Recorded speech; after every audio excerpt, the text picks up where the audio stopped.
Heydar Heydar Ammalon dar Heydar Heydar Heydar Şavqi Kumsar Heydar Heydar Heydar. آج کے دور میں جو معاشرے کے اندر جتنی بھی گمراہیاں موجود ہیں اس کی پہچان کون کروائے گا؟ بھائی پہلے انبیاء تھے، انبیاء کے بعد ائمہ آئے، اب کون ہے جو اس کی پہچان کروائے؟ ایک سوال ہے۔ میں نے کہا تھا کہ اگر رسول خدا یا تو اپنے بعد کسی کو حاکم بنا کر گئے ہیں یا نہیں گئے، اگر نہیں گئے تو گویا ایک تہمت ہے رسول کے اوپر کہ ان کو اسلام کا خیال نہیں تھا، کہ انہوں نے کسی کو سلیکٹ نہیں کیا اسلام کے لیے، یا دوسری چیز انہوں نے کسی کو بنایا ہے تو کس کو بنایا ہے؟ تو ہمارے عقیدے کے مطابق مولا کائنات کو بنایا ہے۔ اس کے بعد ائمہ کا سلسلہ شروع ہوا اور پھر سلسلہ آیا امام زمانہ تک۔ اب جب امام زمانہ غیبت میں جا رہے ہیں تو پھر دوبارہ یہی سوال پیش آئے گا کہ امام جب غیبت میں جا رہے ہیں تو اپنے بعد کسی کو امت کے لیے چھوڑ کر گئے یا چھوڑ کر نہیں گئے؟ اگر چھوڑ کر نہیں گئے تو اس کا مطلب یہ ہے کہ نعوذ باللہ کیا امام کو امت کا خیال نہیں تھا کہ بعد میں تفرقے میں پڑ جائیں گے؟ کوئی ان کو آگاہی دینے والا نہیں ہوگا، کوئی ان کو شعور دینے والا نہیں ہوگا؟ یا نہیں امام بنا کر گئے ہیں، اور اگر بنا کر گئے ہیں تو کس کو بنا کر گئے ہیں؟ یہ ایک سوال ہمارے درمیان موجود ہے۔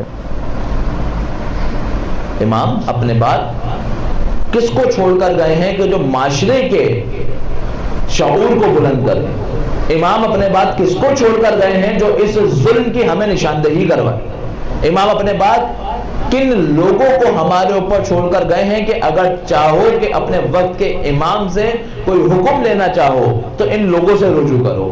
یہ کون ہے یہ ہستیاں؟ کوئی ہے یا نہیں ہے؟ اگر نہیں ہے تو نعوذ باللہ امام کو اپنی امت کا خیال نہیں تھا، اور اگر ہے تو وہ کون ہے؟ تو ہمیں روایتوں کے اندر ملتا ہے امام کاظم سے لے کر امام زمانہ تک، امام کاظم سے لے کر امام زمانہ تک تواتر کے ساتھ روایتیں موجود ہیں کہ دیکھو اگر کبھی تم دین کے اندر اختلاف میں پھنس جاؤ تو علماء کی طرف رجوع کرنا۔ کیوں؟ کیونکہ یہ علماء، یہ مجتہدین، یہ علماء اور یہ مجتہدین ہماری طرف سے تم پر حجت ہے اور ہم حجت خدا ہیں۔ اب معاشرے میں بہت سارے لوگ کہتے ہیں بھائی ہم ان مجتہدین کو نہیں مانتے، کون ہے یہ عالم، کون ہے یہ مجتہد؟ بھائی ہم اس تقلید کو نہیں مانتے۔ تقلید کہتے کس کو ہیں؟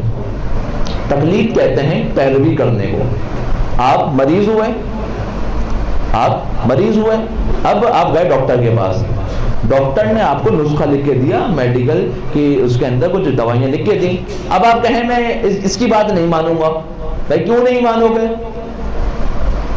نہیں اس کو کس نے حق دیا کہ مجھے بتا دوائی کا دے؟ اور بھائی یہ اتنے سال پڑھا ہے، یہ اس قابل ہے کہ تشخیص دے سکتا ہے کہ تمہارے بدن کے اندر کیا خرابی موجود ہے، اور اگر اس کے لکھے ہوئے نسخے پر عمل کرو گے تو تم صحت یاب ہو جاؤ گے۔ وہاں تمہیں یہ بات سمجھ آ گئی، میڈیکل میں تمہیں یہ بات سمجھ آ گئی۔ اب تمہیں اپنا گھر بنوانا ہے، تمہیں اپنے نقشے کو پاس کروانا ہے، تم انجینئر کے پاس گئے، تم نے انجینئر سے نقشہ بنوایا اور نقشہ پاس کروایا، کہا خود کیوں نہیں بنا رہے؟ کہا نہیں ہمیں بہت ساری چیزوں کا نہیں پتا، یہ انجینئر ہے، اس نے 10 سال 15 سال محنت کر کے پڑھا ہے اور اب اس قابل بنا ہے کہ یہ نقشہ بنا کر ہمیں دے اور وہ پاس ہو سکے۔ تمہیں یہاں بھی بات سمجھ آ گئی، لیکن جب ہم یہ کہہ رہے ہیں کہ تمہیں دین کے اندر علم نہیں ہے اور کسی ایسے شخص کی طرف رجوع کرے جو عالم ہو، جو تمہیں یہ بتا سکے کہ دین کے اندر جو تم یہ خرابی پیدا کر رہے ہو یہ دین کو کھوکھلا کر رہی ہے، تمہیں یہاں بات سمجھ نہیں آتی؟ تمہیں یہاں بات حاصل نہیں ہوتی؟ یعنی تم ڈاکٹریٹ سمجھ سکتے ہو، تم انجینئرنگ سمجھ سکتے ہو، لیکن تمہیں دین کے اندر اشتہار سمجھ نہیں آتا؟ بھائی پیروی تمہیں کرنی ہے، پیروی تمہیں کرنی ہے، کیونکہ تم جس کے کہنے پر کہہ رہے ہو میں تقلید نہیں کرتا، اس کا مطلب تم اس کی پیروی کر رہے ہو۔ بھائی بغیر تقلید کے تم زندگی نہیں گزار سکتے، تقلید تمہیں کرنی ہی پڑے گی۔ اب یہ تمہاری مرضی ہے، جاہل کی پیروی کرو یا عالم کی پیروی کرو۔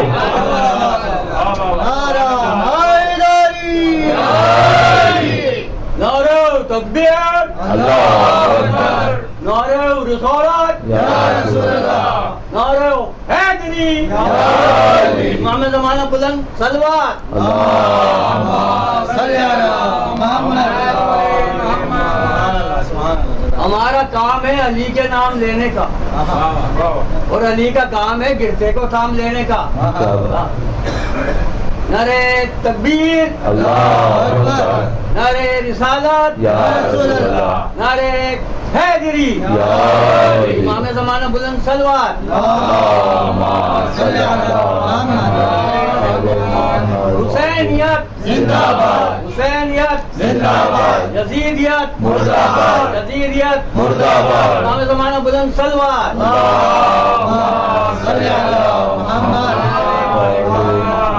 وعجل فرجهم۔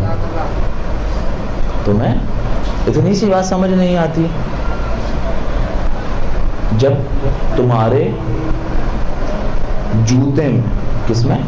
جوتے میں کوئی ہول ہو جائے، جوتا پھٹ جائے، تم کیا کرتے ہو؟ تم اس کو بھی موچی کے پاس لے کر جاتے ہو۔ کیوں؟ کہیں مہنگا جوتا ہے، گھر میں صحیح کر کے خراب نہ کر دو۔ لیکن جب اسلام کی باری آتی ہے تو خود تہمت لگانے بیٹھ جاتے ہو۔ یعنی اپنے پھٹے ہوئے جوتے کی تمہیں زیادہ قدر ہے اسلام سے؟ یعنی اسلام تمہاری نظر میں اتنا کم ارزش ہے؟ بھائی پیروی تم نے کرنی ہے اور کرنی پڑے گی، اس کے بغیر تم کچھ نہیں کر سکتے۔ اب یہ تمہارے اوپر خدا نے چھوڑ دیا کہ اپنے اوپر علماء کو مسلط کرو یا جہلاء کو مسلط کرو۔ اگر اپنے اوپر علماء کو مسلط کرو گے تو وہ تم کو اس جہل سے نکال کر ان کی وادیوں میں لے کے جائیں گے۔